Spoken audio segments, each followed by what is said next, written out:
हादसे के बारे में जो वहाँ के चश्मदीद हैं, जो इस घटना के शिकार हुए थे, गंभीर रूप से घायल हो गए थे, उनमें से ज़्यादातर जो लोग हैं जिनसे आज मैंने बातचीत भी किया है,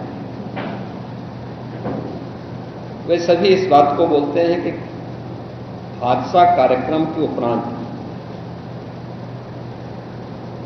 जब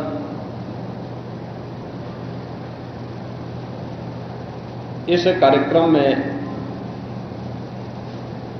जो सज्जन वहां पर अपना उपदेश देने के लिए आए थे, उनका कार्यक्रम या उनकी कथा संपन्न हुई तो कथावाचक के मंच से उतरने के बाद जीटी रोड में जैसे ही उनका काफिला आया था तो उन्हें छूने के लिए जब महिलाओं का एक दल उधर बढ़ा तो उनके पीछे पीछे भीड़ गई और इसी के बाद वे एक दूसरे के ऊपर चढ़ते गए। सेवादार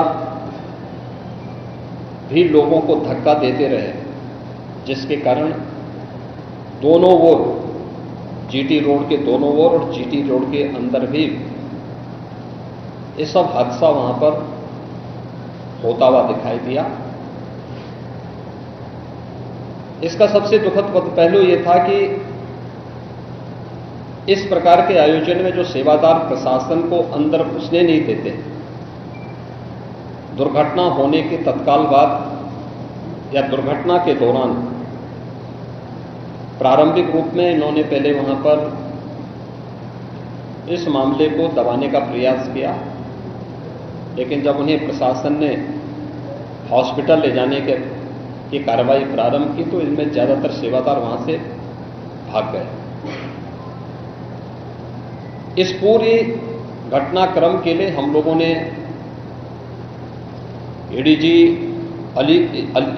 आगरा की अध्यक्षता में एक एसआईटी गठित की है, जिसने अपनी प्रारंभिक रिपोर्ट दी है और इस घटना की तह में जाने के लिए उनसे कहा गया है। बहुत सारे ऐसे पहलू हैं जिन पर जांच होनी बहुत आवश्यक है।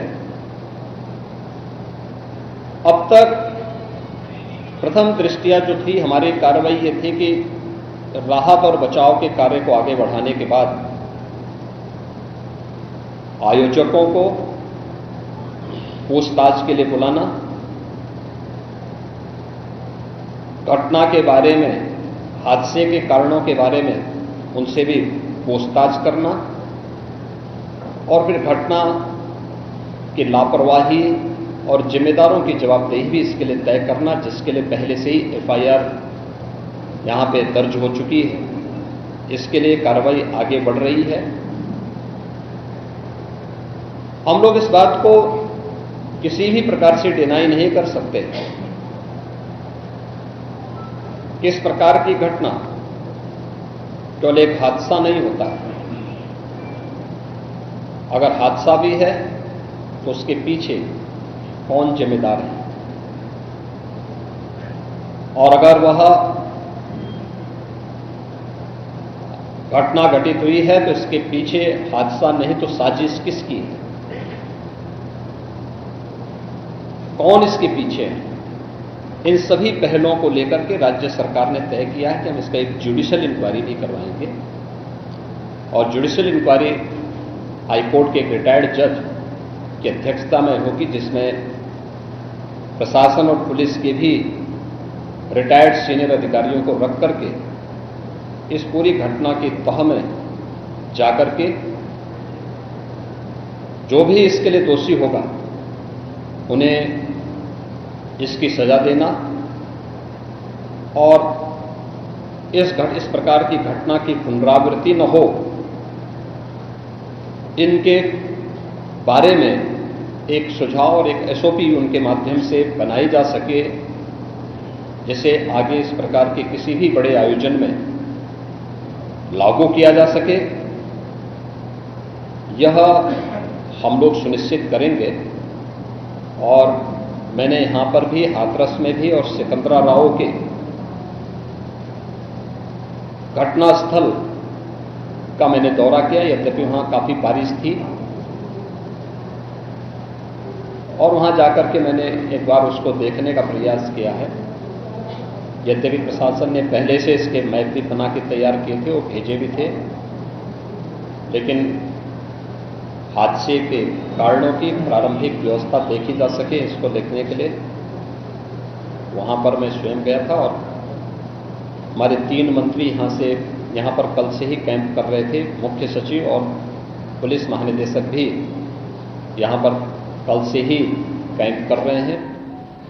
सीनियर अधिकारीगण भी यहां पर पुलिस और प्रशासन के अधिकारीगण यहां पहले से ही कैंप करते हुए इस पूरी घटना के लिए जिम्मेदारों की जवाबदेही तय करने की भी दिशा में आगे कार्रवाई की जा रही है, जिसमें कुछ विशेष दल बनाए गए हैं जिनमें अलग अलग जनपदों में उनकी कार्रवाई अब प्रारंभ होगी और प्रारंभिक जांच के बाद आगे की कार्रवाई को हम लोग आगे बढ़ाने का कार्य करेंगे। यह यहाँ की घटना के बारे में था और जुडिशल इंक्वायरी के बारे में आज ही इसके नोटिफिकेशन शासन के द्वारा भी जारी हो जाएगी। महाराज जी,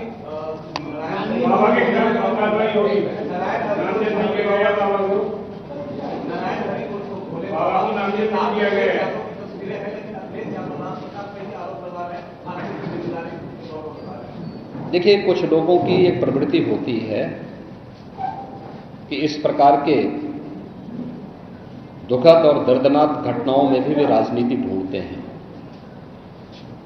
और ऐसे लोगों की ये फितरत है कि चोरी भी और सीना चोरी भी।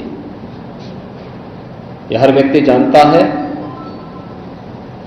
कि सज्जन के फोटो किसके साथ में है, उनके राजनीतिक संबंध किन के साथ जुड़े हुए हैं। तो स्वाभाविक रूप से आप लोगों ने इस बात को देखा होगा कि पिछले दिनों रैलियों के दौरान इस प्रकार की भगदड़ कहां मचती थी और कौन इसके पीछे थे, और मुझे लगता है उसकी तह में जाना आवश्यक है। जो लोग निर्दोष लोगों के जीवन के साथ खिलवाड़ करते हैं और उनकी जवाबदेही भी इसके साथ तय होगी।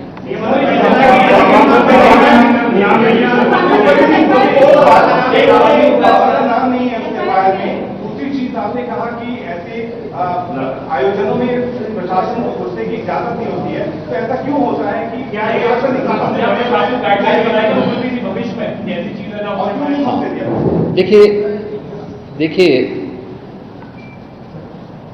प्रशासन प्रथम दृष्टया ये मान के चलता है कि धार्मिक आयोजन है, उनके सेवादार इस प्रकार के आयोजनों की जिम्मेदारी अंदर से स्वयं निभाएंगे। और बड़े बड़े आयोजन होते हैं, ऐसा नहीं कि ना होते हो।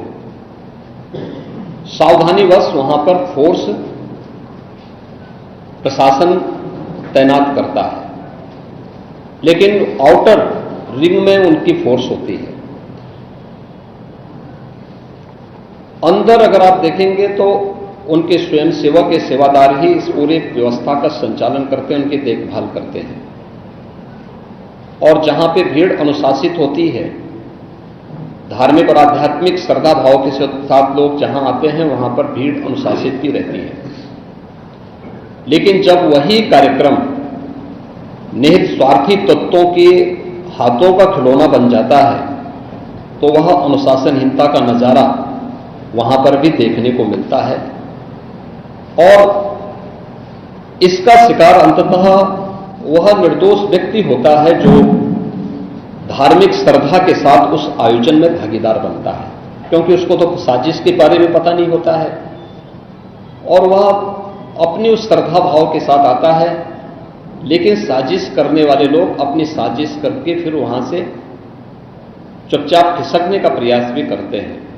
होना यह चाहिए था कि अगर हादसा था तो सेवादारों को वहां पर इस पूरी घटना को पहले तो अपनी व्यवस्था को सुदृढ़ करना चाहिए था, और अगर सुदृढ़ नहीं कर पा रहे थे तो प्रशासन का सपोर्ट लेकर के हादसे के शिकार लोगों को हॉस्पिटल पहुंचाने की व्यवस्था करनी चाहिए थी, उपचार की व्यवस्था करनी चाहिए थी।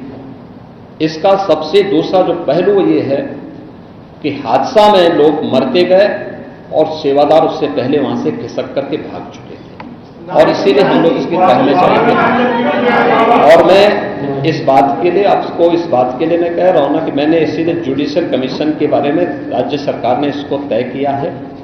हम इसके तहत निष्कर्ष पर आएंगे और इस प्रकार के बड़े बड़े आयोजन हम लोग करते रहे हैं, लेकिन कहीं भी कोई इस प्रकार की चीजें नहीं आई है। और मुझे लगता है हम लोगों ने इस प्रकार के बड़े बड़े आयोजन हमेशा किए हैं, कुंभ जैसे बड़े आयोजन किए हैं, बड़े बड़े कार्यक्रम होते रहे हैं, लेकिन इसीलिए मैंने कहा कि इसकी तह में जाना आवश्यक है कि आखिर इसके पीछे कौन लोग इसके लिए जिम्मेदार हैं।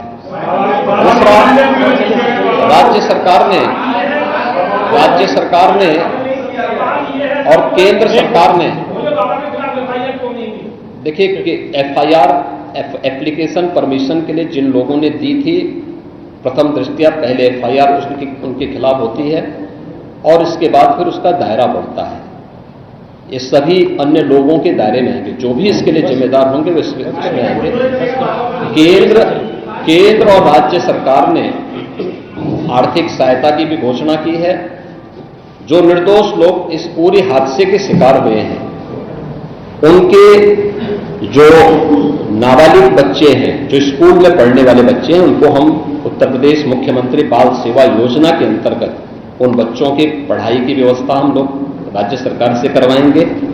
उन्हें जिस भी स्कूल में पढ़ रहे होंगे, जिन भी संस्थाओं में पढ़ रहे होंगे, या उनके स्कॉलरशिप आदि की व्यवस्था के लिए भी राज्य सरकार ने तय किया है।